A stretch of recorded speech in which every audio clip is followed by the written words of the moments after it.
আজকে পত্রিকায় একটা নিউজ দেখে খুবই মজা পাইলাম। সেটা হচ্ছে যে এনসিপির যে মুখপাত্র আসিফ মাহমুদ উনি বলছেন যে তারা একটা ছায়া সরকার গঠন করবে। মানে জামাত, এনসিপি এবং যে 11 দলীয় জোট আছে, মানে যারা এবার সরকারের বিরোধী দল, মানে সংসদের যে বিরোধী দল, তারা একটা ছায়া সরকার গঠন করবে। ছায়া সরকার নামক একটা আইডিয়া গণতান্ত্রিক দেশগুলোতে প্রচলিত আছে। এবং ছায়া সরকার জিনিসটা হচ্ছে যে যারা নির্বাচনে জিতে পার্লামেন্টে তারা তো সরকার গঠন করে, তো এর একটা ছায়া সরকারও গঠন করে বিরোধী দল সেই সরকারের আদলে বা তার একটা কাউন্টার হিসেবে। এবং সেই ছায়া ছায়া সরকারও বেসিক্যালি একজন মন্ত্রী থাকে, প্রত্যেকটা মন্ত্রণালয়ের একজন একজন মন্ত্রী থাকে, এবং তারা জাস্ট একটা কাউন্টার দেওয়ার চেষ্টা করে পুরা টার্ম জুড়ে বা পুরা মেয়াদ জুড়ে। তো এখন মানে ইন্টারেস্টিং লাগলো এই কারণে যে যেই 11 দলীয় জোট পুরা নির্বাচনে ক্যাম্পেইনটা চালাইলো একটা অগণতান্ত্রিক এবং একটা ইসলামিক রাষ্ট্র বাস্তবায়নের লক্ষ্যে, তারা এখন আইসা ছায়া সরকারের গান গাইতেছে। মানে আপনি যদি 11 দলীয় জোটের নির্বাচনী পুরা প্রচারণাটা আপনি জাস্ট খেয়াল করেন, তারা আসলে কি বলছে, মানে তাদের নির্বাচনী ক্যাম্পেইনের প্রধান জায়গাটা কি ছিল, যে তারা তো মানে তাদের প্রধান নেতা থেকে শুরু করে তাদের টোটাল কর্মী বাহিনী সময়ে সময়ে ইসলামিক শরিয়া কায়েমের কথা বলছে, আল্লাহর আইন প্রতিষ্ঠার কথা বলছে, নারী বিরোধিতার কথা বলছে, এবং নারীদেরকে নানাভাবে হেয় প্রতিপন্ন করছে। এখন তারা বিরোধী দল হয়ে গেছে, কিন্তু বিরোধী দল হওয়ার মধ্যে দিয়া তাদের মধ্যে যে গণতান্ত্রিক ভাবভঙ্গি দেখতে পাচ্ছি, তার সঙ্গে আসলে সেই নির্বাচনের আমলের কোনো মিল দেখা যায় না। মানে আমার তো স্বাভাবিকভাবে প্রশ্ন করতে ইচ্ছে করলো, আপনারা যখন ছায়া সরকারের কথা বলতেছেন, সেই ছায়া ছায়া সরকার কি আসলে ইসলামিক ছায়া সরকার ধরনের কিছু একটা হবে কি না? মানে আপনার যখন আইডিওলজি হইল যে ইসলামী রাষ্ট্র বাস্তবায়ন, তখন আপনার সরকার ব্যবস্থাপনা তো সেটাই থাকবে। ফলে মানে আমি আলাপটা এই কারণে তুললাম যে আমরা গণতন্ত্রের কথা বলি, গণতন্ত্রের মধ্যে বিরোধী দল নামক যে আইডিয়াটা আছে সেই আইডিয়াটার অনেক গুরুত্ব, সবই ঠিক আছে, কিন্তু এই বর্তমান বাস্তবতায় আমরা এমন একটা বাস্তবতার মধ্যে ঢুকছি যেখানে বিরোধী দল আইডিয়াটা বেসিক্যালি একটা ইসলামিক ধ্যান ধারণা এবং ইসলামী শরিয়া বাস্তবায়নের জায়গা থেকে ফাংশন করে। এবং আপনি সেই বিরোধী দল দিয়া এই গণতান্ত্রিক বাস্তবতায় আপনার যেসব কাটা তোলা দরকার সেটা কতটা আপনি তুলতে পারবেন সেটা নিয়ে ব্যাপক সন্দেহ আছে। যে কারণে ছায়া সরকার একটা খুবই গণতান্ত্রিক একটা টুল হইলেও আপনি ছায়া সরকারের পক্ষে সেভাবে দাঁড়াইতে পারতেছেন না। কারণ আপনি যদি এই ধরনের একটা বিরোধী দলের ছায়া সরকারের সঙ্গে দাঁড়ান, তাইলে আপনার আগে ভাইবা নিতে হবে যে এই ছায়া সরকারটাকে আসলে ইসলামিক ছায়া সরকার ধরনের কিছু হবে কিনা। ফলে আমি যেটা বলতে চাই যে আমরা নির্বাচন করলাম, নির্বাচন কইরা বিএনপি সরকার ক্ষমতায় গেল, এবং তার একটা বিরোধী দল আছে এবং আমরা একটা সংসদ ইত্যাদি সবই পাবো, কিন্তু এই যে একটা বিরোধী দলের সঙ্গে যে আমাদের যারা আমরা সরকারের সমালোচনা করতে চাই, আমরা যারা দেশে প্রপার গণতন্ত্র তৈরি করতে চাই, প্রপার গণতান্ত্রিক বাস্তবতা তৈরি করতে চাই, আমাদের যে বিরোধী দলের সঙ্গে দাঁড়াইতে হবে, সেই বিরোধী দল আসলে কোন বাস্তবতায় আছে সেটা আমরা এখনো জানি না, এবং সেটা আমরা কখনোই ভালোভাবে জানতে পারবো না। এবং আপনারা যদি খেয়াল করেন যে আমরা যারা মানে নির্বাচনের সময় অনেকটা নির্লজ্জভাবে বিএনপি সরকারকে বা বিএনপি দলটাকে যে এইভাবে সাপোর্ট দিলাম, সমর্থন দিলাম, তার কি কারণ এইটা যে আমরা বিএনপিকে খুব পছন্দ করি? তা তো না। বেসিক্যালি আমরা এই জিনিসটা করছি কারণ হচ্ছে যে একটা ইসলামো ফ্যাসিস্ট কোনো সরকার যেন আমাদের উপর চাইপা না বসে, এবং আমাদের সংখ্যালঘু বলেন, নারী বলেন, এবং আমাদের প্রত্যেকের ব্যক্তি স্বাধীনতার প্রশ্ন বলেন, বা আমাদের এই দেশের যে রাষ্ট্র ব্যবস্থা, যেই কালচারের উপর এই দেশটা দাঁড়ায় আছে, যেই ভ্যালু ব্যবস্থা আছে, সেইটা যেন উৎপাটন করা না হয়। ফলে সেই বাস্তবতা তো এখন বদলায় যায় নাই। মানে আপনি যাদের সঙ্গে দাঁড়াইতে পারলেন না, যাদেরকে আপনার নির্লজ্জভাবে বিরোধিতা করতে হইলো একটা ভোটের বাস্তবতায় আইসা, সরাসরি বুদ্ধিজীবীদেরকে একটা পক্ষ নিতে হইলো বিএনপির সঙ্গে, সেই নির্বাচনের পরে আপনি সেই বিরোধী দলকে, মানে যেই বিরোধী দল ঠেকানোর জন্য বা যেই দলকে আপনি ঠেকানোর জন্য আপনার এত এত নির্লজ্জতা করতে হইলো, নির্বাচনের পরে আপনি কিভাবে আসলে সেই বিরোধী দলের সঙ্গে দাঁড়ায় যাবেন? ফলে আমি মনে করি যে আগামী যে 5 বছরের যে টার্মটা আছে, এই পুরা টার্মই আসলে আমাদের এই যে একটা মুসিবত, এটা ফেস করতে হবে।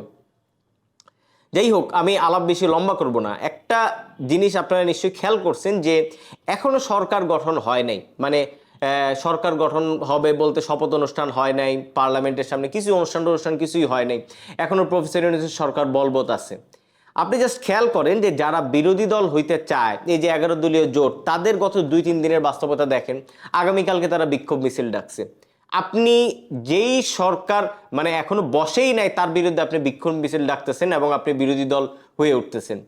আমি মানে যে জিনিসটা দেখতে পাই যে জুলাই গণ অভ্যুত্থানের পরে এবং এই 2026 সালের নির্বাচনের আগে এই মধ্যবর্তী সময়ে বাংলাদেশে মব মব সংস্কৃতির নামে এবং টোটাল রাষ্ট্রের মধ্যে একটা ক্ষমতার হাত বদলের মধ্যে দিয়ে ইয়াংদের মধ্যে এবং অন্যান্য ক্ষমতার খুঁটিনাটি চর্চা যেভাবে হয়েছিল এবং জিনিসটার মধ্যে যেরকম একটা বিক্ষিপ্ত বাস্তবতা তৈরি হয়েছিল এবং সবাই জাস্ট রাস্তায় নেমে যাচ্ছে, যে কোনো সময় যে কেউ মনে মব ঘটাচ্ছে, যে কোনো সময় যে কেউ রাস্তা বন্ধ করে দিতেছে, এই যে একটা বাস্তবতা 26 সালের নির্বাচনের পরে মানুষ বেসিক্যালি সেই বাস্তবতা থেকে বের হইতে চাইতেছে।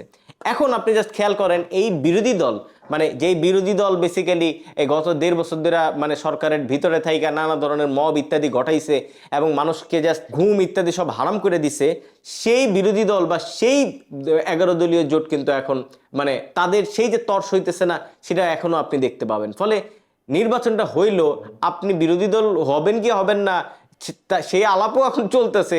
মানে আমরা তো জানি না যে এই বিরোধী দল 11 দলীয় জোট তাদের মধ্যে কে আসলে বিএনপির সঙ্গে মিলা যাবে, সেটাও আমরা জানি না। বিএনপি সরকার এখনো পার্লামেন্টে যায় নাই, তার আগে আপনাদের বিক্ষোভ মিছিল শুরু হয়ে গেছে, রাজপথে আপনারা আন্দোলন শুরু করে দিচ্ছেন।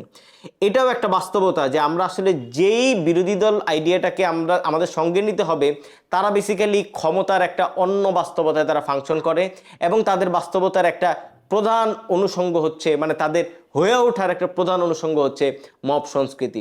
ফলে মব এবং রাস্তায় নাইমা যাওয়া এবং মানুষের শান্তি বিনষ্ট কইরা যে কোনো সময় রাজপথটাকে গরম করে ফেলা, এই যে একটা বাস্তবতাগত 1.5 বছর ধরে চলতেছে, সেটা আমাদের এই বিরোধী দলের মধ্যে আইসাও যুক্ত হয়েছে এবং সেটাও আমাদেরকে কিন্তু ফেস করতে হবে। যাই হোক, আমি একটা ছোট আলাপ দিয়ে আজকের আলাপ শেষ করব। সেটা হচ্ছে আপনারা নিশ্চয়ই দেখছেন যে আজকে তারেক রহমান জামায়াত আমির এবং নাহিদ ইসলামের বাসায় গেছেন। এইটা যে তিনি গেছেন এটার ভিতর দিয়ে তিনি মূলত তাদেরকে বাস্তবের জগতে নামায় নিয়ে আসতেছেন এবং আমি এটার প্রশংসা করি।